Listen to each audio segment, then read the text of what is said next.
Morning, this is Lynn Buffka. I'm one of the psychologists at APA. In addition to the work that I do for the American Psychological Association, I'm also a clinician, a licensed psychologist who does some clinical work with a specialty in anxiety. So I have a fair amount of professional experience, both from the clinical side of things, what's it like to live with anxiety, to want treatment for anxiety, to have to manage anxiety, and also what's the research and what do we know about that kind of the stress and uncertainty that we're facing today and how that impacts us. So my colleague Dr. Wright and I will start with a bit of an intro about some of the issues that we're hearing about, but we really want your questions. We find that that's very helpful. We've done a few of these kinds of events so far, and questions have really helped us be able to address the concerns that specific audiences have. But I would like my colleague, Dr. Wright, to introduce herself and welcome all of you as well. Yeah, thanks. Hi, I'm Dale Wright. I'm also a clinical psychologist at the American Psychological Association, where I do mostly work around how do you measure care.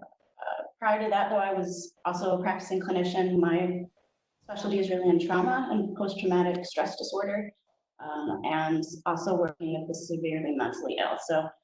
So I also hopefully will bring kind of that experience to our discussion today, and just look forward to talking about how we all cope and accept and survive through this really pretty unprecedented time. So I will try to remember to speak slowly because I understand that many of you, English may be a second, third, or fourth language, and I really appreciate that since English is my first and pretty much only language. So I will try to speak slowly. And if we're going too fast, tell me to slow down because I have a reputation for speaking really fast. We thought we'd start a little bit with just sort of acknowledging the reality of the situation that we're in. I don't know where everyone is located.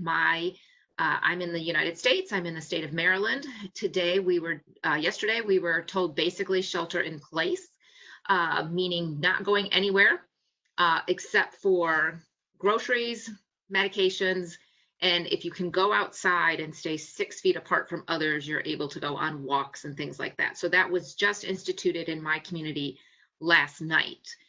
So we're trying to figure out what that will look like. For my household, that's been pretty much how we've been living for the past 3 weeks. My work has gone to mandatory telework 3 weeks ago, and my child is home from college, so he's doing working remotely as well, as is my husband. But like many people, we have family around the country. My parents live 600 and some miles away. I'm not sure, that's probably close to 1,000 kilometers. And they're certainly worrying about their health. So that's sort of the reality of the world that we're sitting in. And I know Vale is similarly situated in yet a different state, farther away from me, and similar kind of situation. I don't know if you want to add anything about that specifically, Vale. Yeah, sure. So we've been shelter in place for I think almost 2 weeks. I'm also in the United States. I'm just outside Chicago in Illinois, and we were one of the first states to lock down. My mom is 85 with a pre-existing health conditions, and so she's been self-quarantined for almost 3 weeks, so I haven't seen her, which is ironic since part of the reason I left Washington, D.C. to move back to Chicago was to be closer to my mom. So that's been pretty challenging, I think, for my family. And yeah, I think just very similar, just trying to adjust what this new normal looks like. I work remotely, I do telework almost full time. So that seems like that wouldn't be that hard of a transition, but I found myself pretty quickly losing my normal routine because I was pretty overwhelmed with new work demands and just trying to deal with my own stress. So my path has really been trying to reprioritize the things that I know help me cope and make sure that I set time aside in my schedule, and do them even though I sometimes feel guilty because there's so much work to do. But that's sort of a little bit of kind of where I'm at right now. So we thought it would be helpful to talk about just how unprecedented this current situation is for pretty much the world at this point.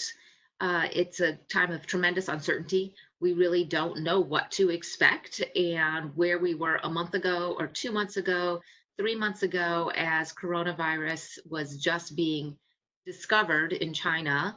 And before we understood how transmissible it was and what the health outcomes were likely to be, it was hard to know what to expect.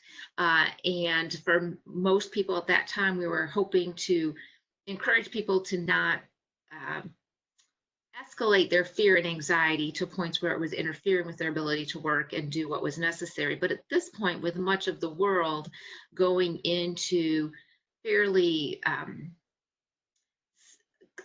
significant social practicing of the physical distancing at a minimum in order to reduce transmission, if not shelter in place and closing of many businesses, it has really shifted what's happening. And I think that's the first thing to really bear in mind is how unprecedented this is. There is no roadmap. There is nothing that tells us how to behave right now and what to expect. And when we're in a situation like that, it's very normal to experience uncertainty, to experience anxiety, to feel stressed, to not really know what to do. And as psychologists, we would encourage individuals to recognize whatever their feelings are that they are feeling, and to just to be okay with it, to not pass judgment on themselves for feeling a particular way, but sort of recognizing that this is the situation I'm in. I'm doing the best that I can with the information that I have. And so that's sort of the first place to start, because any individual, we're not going to immediately change the global situation, but we have to be able to sit with some degree of uncertainty and ambiguity in order to continue our lives in whatever in the ways that we can and need to in order to continue with our work and things like that, which fortunately those of us on this call have work to be doing, more so than many individuals who are out of work right now and the implications for that. So we'll talk about sort of move into more of that aspect of it in a little bit too. But I know my colleague Bela has a lot regarding um, the the question of stress and anxiety and uncertainty right now as well. Yeah, thanks. I think that for me, it's really trying to move to this place of accepting the reality that we're in, even though I don't like it. Because once I can accept that this is just how things are going to be for a while, and we don't know how long that's going to be, but we know it's likely going to be for a while, then I can take my resources and put them towards things that are in my control. And that's a really big, I think, theme probably of what we're going to talk about today, is really identifying and focusing on the things that are in our control. And that's why things like worry are really ineffective. Because worry isn't an active coping strategy, and it's not going to stop any of us from getting the virus. So when we focus instead on how can we manage our worries, how can we focus on our thoughts, our feelings, our behaviors, to take care of ourselves and take care of others, that's just a much more effective way of dealing with, again, which is this just entirely unprecedented situation. And so for me, it's really about focusing on self-care.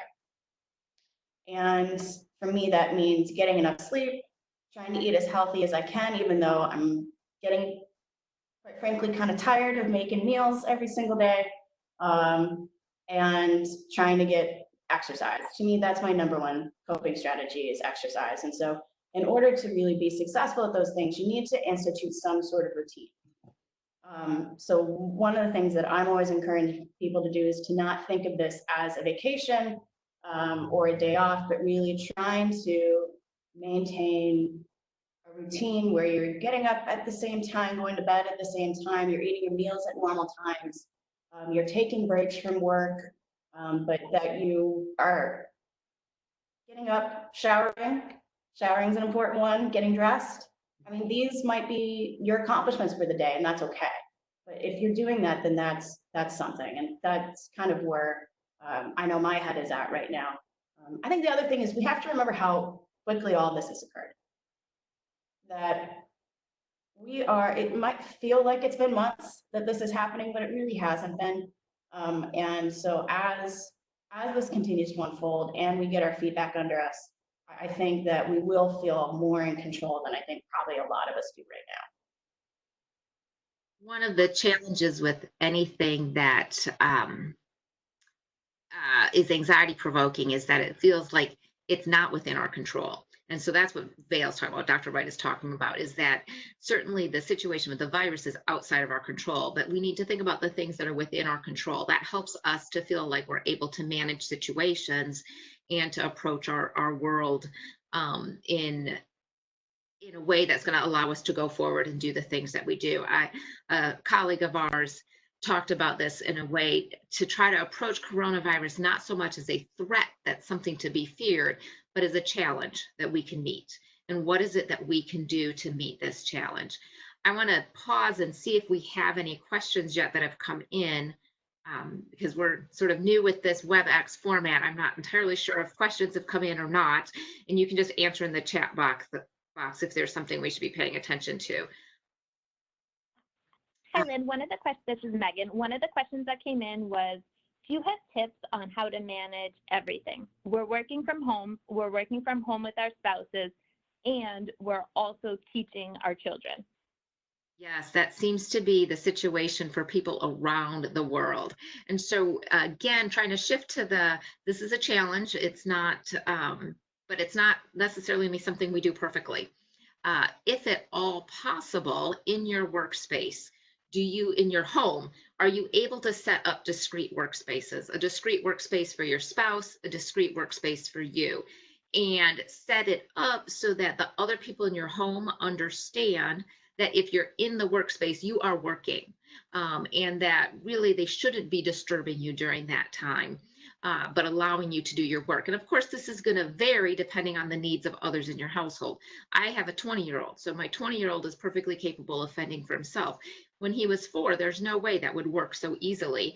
And my partner and I would have to make shifts, right, if we were going to be both working at home, but also caring for a child.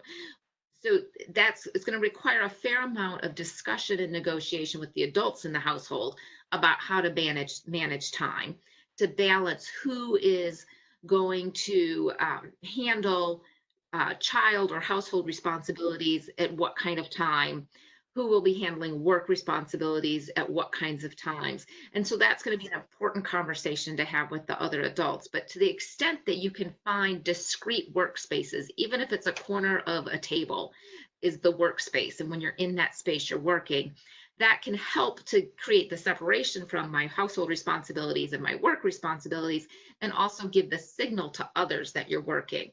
The one place we would really, really encourage you not to work is in your bed. If you have to work in a quiet corner in your bedroom, that's okay, that's better, but not in your bed, because you don't want to confuse the bed with anything other than intimacy and sleep, because then that's going to, if you start working in bed, it's going to has the potential then to sort of mess up your capacity to sleep. So that's sort of one of the first strategies there for how to think about balancing that. A next thing, I hope that your managers, the people that you work with, are understanding of the situation that you're in, particularly those of you with younger children who need to be learning or who are expected to be learning in some fashion, right? And how you're going to do that, how you're going to parent and teach and work all at the same time. So for individuals who don't have children at home, working their regular hours may be possible. For individuals with children at home, that may not be possible at all. And there will need to be conversations then with other work colleagues about what are the essential hours that they really want you to be working, and is it possible then to work after children have had a bath and are going to bed, or if you allow some movie time in the afternoon or whatever, like how can you work your schedule around these things? And I guess the third thing that I would add to that is hopefully the people in your life, and definitely you, give yourself some grace, some patience, some slack, because this is not going to be perfect. This will be, we hope we all find a groove in how we're going to do this as time goes on. But as this in this more early stages is going to be hard, and we aren't going to figure out how it works all that well initially. And to the extent that people can have patience with one another as they figure out the routines that work for them, will really help in this kind of situation. And Vale, what else do you think on that one? Yeah, I think to piggyback on that last part, I think we need to relax some of our expectations probably a little bit. Whether that's around ourselves and our level of productivity, and recognizing that we're just probably not going to be as productive as we would like to be right now. But also, I think around expectations with our families. Um, you know, if you have rules around screen time, now might be the time to relax that a little bit, especially if they're using screens to connect with others like their grandparents. That's a different type of screen time than video games. And so there's no reason not to encourage using screens for those sort of purposes. In fact, I would encourage people to do that, or with their friends, or with teachers or whoever the case may be. I think we also just need to embrace a little bit of maybe some of the positives of this time. This is an opportunity to develop really close relationships with those in our household. And so that, but in order to do that, then we have to be in a place where we can accept what's going on, expect that things aren't going to look perfect, like Dr. Bufka said, and then try to find the gratitude, if you can, in where we're at. Yeah, I think that's what I would add. And definitely don't work in your bedroom. All right. Another question that came in was, I'm starting to get a lot of anxiety by seeing so many people not practicing social distancing. It makes me feel angry because I feel like these people are being selfish and irresponsible. Do you have tips for how I can let go of this anger?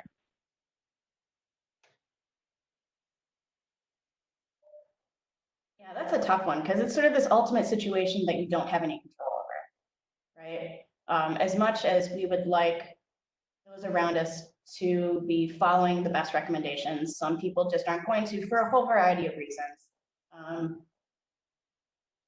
I think a lot of them based off of fear. I think everybody right now is afraid. And the way that some people respond to fear is with defiance, and with this belief that they're invincible, or that things just don't happen to them, or it's a lack of information, and a lot of confusion around what the situation means. So I think if you can approach it from that point of view, that they're probably not trying to be selfish, probably coming from a different place. I think that I know helps me a little bit. For those in my life, I've tried to really stress the importance of doing this, not just to keep them from getting sick, but to keep others from getting sick and to not overwhelm healthcare systems. But at the end of the day, we can't control what other people do. And so we need to turn the focus back on ourselves. How do we keep ourselves safe? How do we keep our family safe? And try to find the positive stories out there of people that are helping others in very, very unselfish ways. And I think Dr. Wright made a really important point. We can't control others.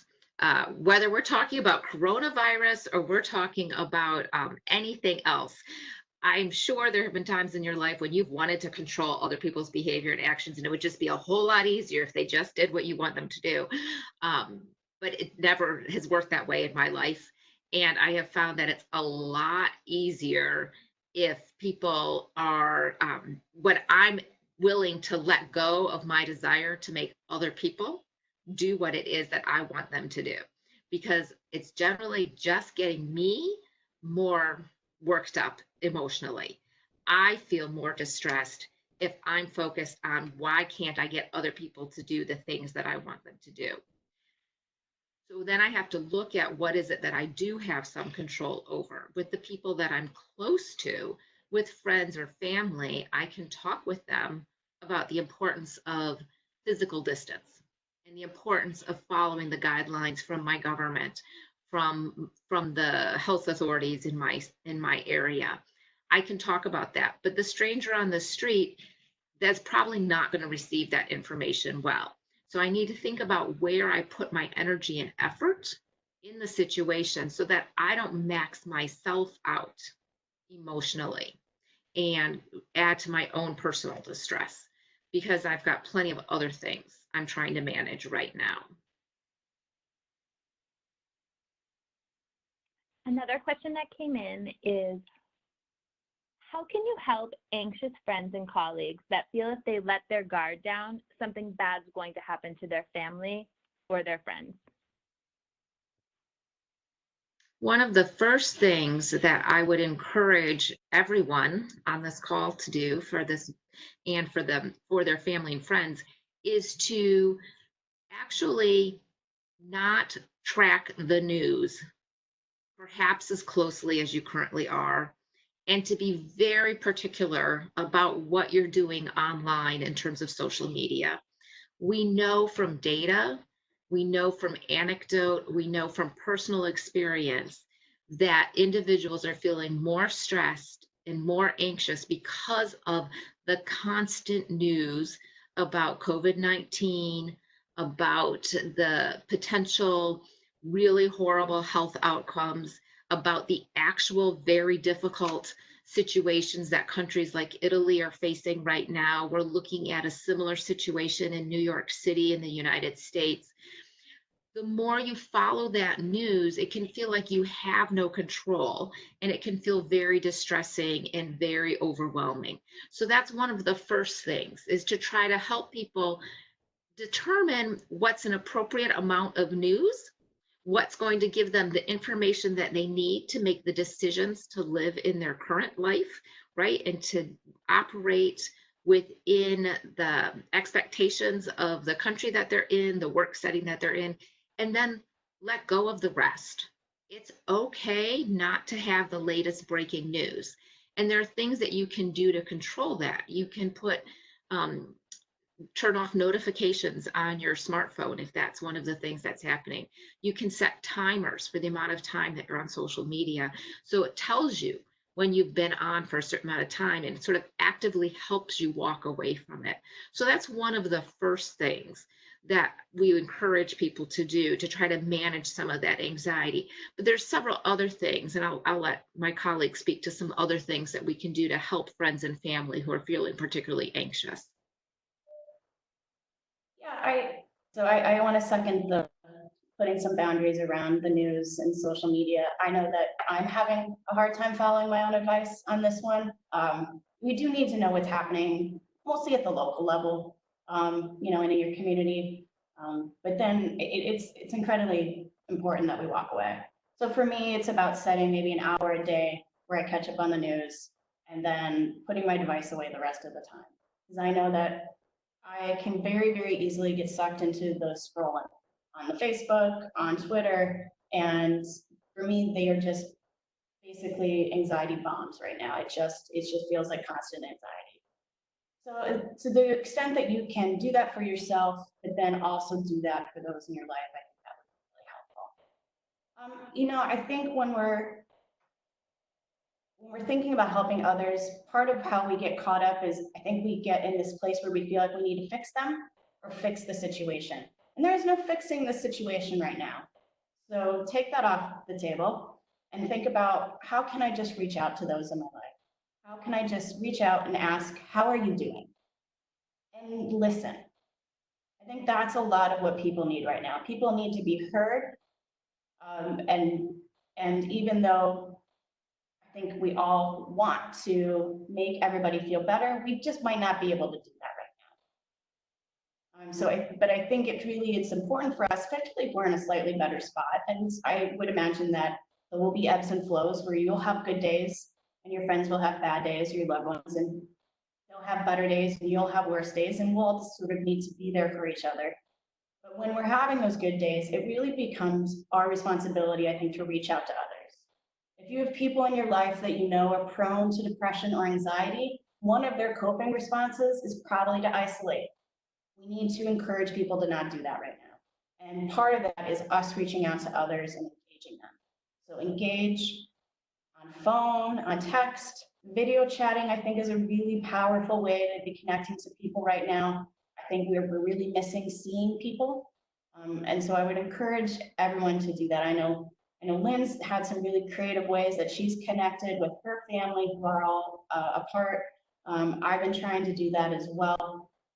And to not just talk about the virus too, to talk about other things, whether it's bad TV or the latest book that you read or whatever the case may be, trying to really carve out time to take a break from thinking and talking and feeling about this situation. You know, one of the challenges with worry and anxiety is that we can escalate our fears very quickly. And if you have friends or family, or if you find yourself doing that, try to find someone who can balance you, who can talk with you about, yes, that could happen, but what seems kind of realistic. It's hard to know at this point what's the realistic outcome. And the other thing that we need to remember, and it probably is worth reinforcing with others, with friends and family, is we've managed to cope with a lot in our lives. I don't know about you, but I've lived through some very challenging situations and experiences, and I'm still here. And it helps me to remind myself of that. When I was facing X in my past, what did I do to cope? How did I get through that? Did it feel impossible at the time? But wow, I did it and I got through it, and I'm hopefully a better person. I've learned something. I can approach things in a new way. So reminding ourselves and the people in our lives that we've handled adversity before, and sometimes we surprise ourselves with the strengths and abilities that we have, can be really a very helpful strategy in helping others cope at times when they feel like they really don't know what to do.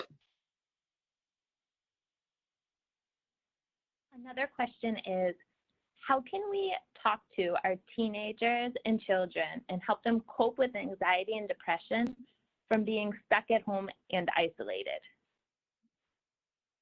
Yeah, we're seeing more concerns, particularly with, I've been surprised with teens and young adults struggling with figuring out how to connect. My assumption, as the parent of somebody in that category, would be for people who are connected via virtual means, seemingly all the time, that it would be relatively easy to transition to that kind of connection. But I'm hearing from many that it's been very hard for teenagers and young adults to really do that kind of connecting via technology. So part of it is, if they're in your house, let them talk to you, hear them out, understand what they're concerned about, and then help them be creative in thinking about how can they connect and feel like they're close to others, even if they're not physically with them. Because that's what we really want in our relationships. We want to have that emotional intimacy with others. And how can we accomplish that? And sometimes it happens through shared experiences, things that we do when we're in the same physical proximity as others. Can we create some of that in our connections via technology? How can we do that? Are there ways to play games via technology? And there certainly are. There are many resources in that regard. Are there ways to share an experience, whether it's looking online at a virtual museum together and talking about what you're seeing, if that's something you would enjoy?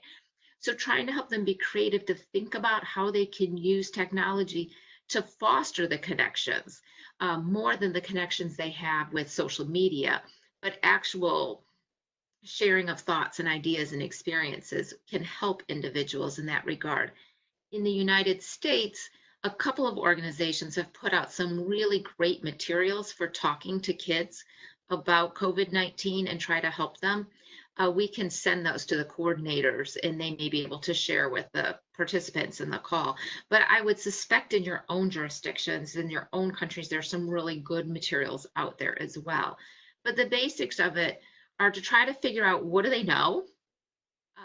Don't assume that they know things, and assess whether or not what they understand about the situation is actually accurate. and then try to provide realistic information to the extent that you can. Right now, you don't know when this will sort of be done, so to speak, right? So trying not to promise anything is a good approach, but also trying to think about how can we look forward to what we might do afterwards. And then going back to what Dr. Wright said earlier, how important it is to think about gratitude. I have been really appreciative of the fact that it's springtime where I live right now.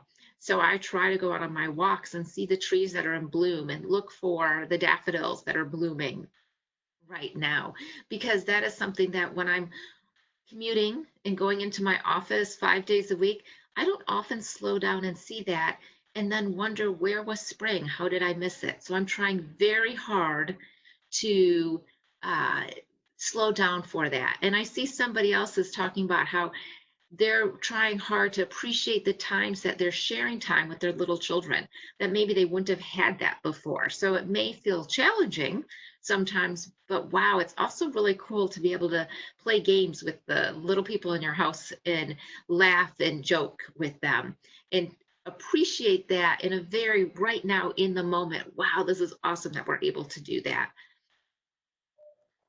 I think with teenagers, it's important to be honest with them about what's going on right now to the extent that you can. Here again in the United States, it's likely that at a minimum, we'll be continuing the physical distancing until the end of April. I think it's probably going to go beyond that, but we know probably at least until the end of April, and making sure that the teenagers in your life understand sort of the length that this is likely going to go. I think that helps, as opposed to telling them, I don't know, or it'll probably end soon, or sort of some sort of equivocation. Try not to do that. Now, we don't know how long things are going to go, and it's okay to say that too. But trying to help them understand both what we know and what we don't know, like Lynn said, at a developmentally appropriate way. Also, I think teenagers right now just need to feel some validation that this stinks. Like, I think that they just need to hear from you that, yeah, this is a bad situation. They're losing out on opportunities with their friends. Depending on how old they are, they might be losing opportunities like graduation. Prom is a thing here in the United States, but dances, or these sorts of rites of passage that teenagers get to have. And that's a real loss, and we need to acknowledge that and help teenagers grieve that loss, find other ways to try to celebrate or memorialize or honor the things in their life that they're missing out on. And then, again, think about how we can find some gratitude, move forward. I think those are some of the ways we can help. We also need to model appropriate emotions and model appropriate behavior. So that's modeling appropriate behaviors, like us not panicking, us not pulling our hair out, us putting our phones and our devices away, and really spending some quality time together. These are all, I think, again, ways in which we can model for the younger adults and children in our life. Thank you. So last two questions, and then we'll compile the rest of the questions, and we'll work with the APA to maybe put together a blog post, because we definitely cannot get through all of the questions in the next 10 minutes. Two of the questions that came in are, many of us have family and friends who are healthcare providers. How can we help them deal with grief and everything that they're going through? And then the second part of that question is, and what can we do in general to help healthcare providers? Those are really important questions. And Vale and I were just in a meeting yesterday where we're thinking about that from a mental health point of view. We as healthcare providers are not the ones on the front lines working with individuals with COVID-19 for the most part. Some are, but we know our colleagues are. And what can we do to support them, I think, is a wonderful question. Thinking about if somebody personally in your life is providing direct care to individuals with COVID-19. I found a graphic last year incredibly helpful to me, and it puts the person in the middle who's under the most distress. So I would assume a healthcare worker who is on the front lines in caring for people in ICUs and wrestling with really difficult decisions about ventilators and how are we going to treat everybody who's coming in the doors and completely exhausted. They're at the center of the circle. Outside of that circle is everyone in their support network. And your job, if you're outside that middle inside circle, is you pour the support inside. So maybe you're able to support the healthcare worker directly by being someone who drops off meals or brings groceries and leaves them at the front door so that they're not having to deal with that kind of situation. Or maybe you're able to provide, even if you can't physically be with the person, maybe you're able to somehow help with their children or other family responsibilities by spending time on the phone with a kid and talking with them or reading books over the phone while mom or dad, the healthcare provider, is taking a long shower, is catching a nap. Whatever you can do to provide sort of those emotional and physical and resources that we need can be really important.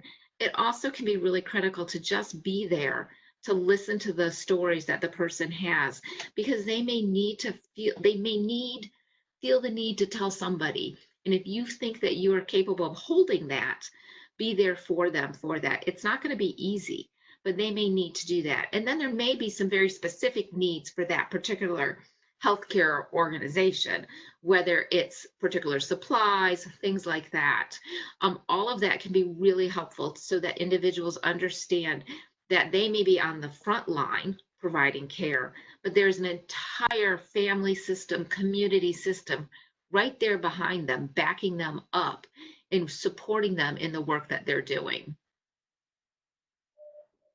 I completely agree with that. I think one step we can take is asking them what they need. I think that a lot of them will say, I don't need anything right now. I just need time or sleep. But I think just opening that door allows them to then come back to you and say, actually, here's something that would be really helpful. So I think just extending the offer and maybe waiting until they feel ready to take you up on it. I think acts of service is really what people need right now. And by that, I mean the suggestions that Dr. Bucka had around how do we help them gain back some time? Because it's the one resource that none of us have enough of, and they right now most certainly don't have enough of it. And I think the other thing to keep in mind is when this is done, it won't be over for these healthcare workers. That I think, although we don't know exactly how all this will play out or what it will look like 2 months, a year from now, I think we can expect that healthcare workers will struggle for a bit, even when the virus seems pretty under control. And so that's also our time to be there for them, whether that's emotionally there for them or helping them maybe get the professional help that they need, like helping them find a mental health provider, helping get them to that mental health provider. Again, engaging in acts of service and checking in on them routinely to make sure that they're doing okay. Because this will have after effects probably for all of us, but I think particularly for the healthcare workers that are on the front lines, that are having to make decisions that are going to probably live with them for a long time. And what I often see with individuals in the midst of crisis, people work really hard and step up, and they will push themselves and work long hours and be heroic in their capacity. But as Dr. Wright said, when this is done, it may be like all the energy is gone. And you then may be able to really provide all that support in very physical ways in addition to that emotional support way too. They likely will find their house is a disaster because they've been working 12 14 hours a day, sleeping and going back to work.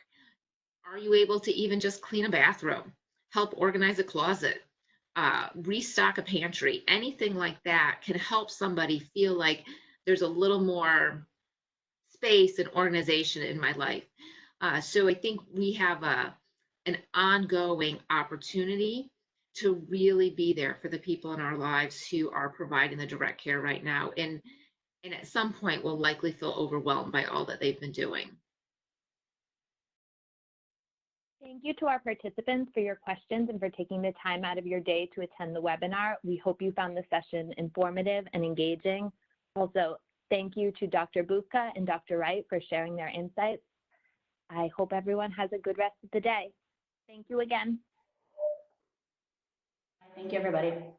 Thanks for being here. Thanks for the work you're doing too.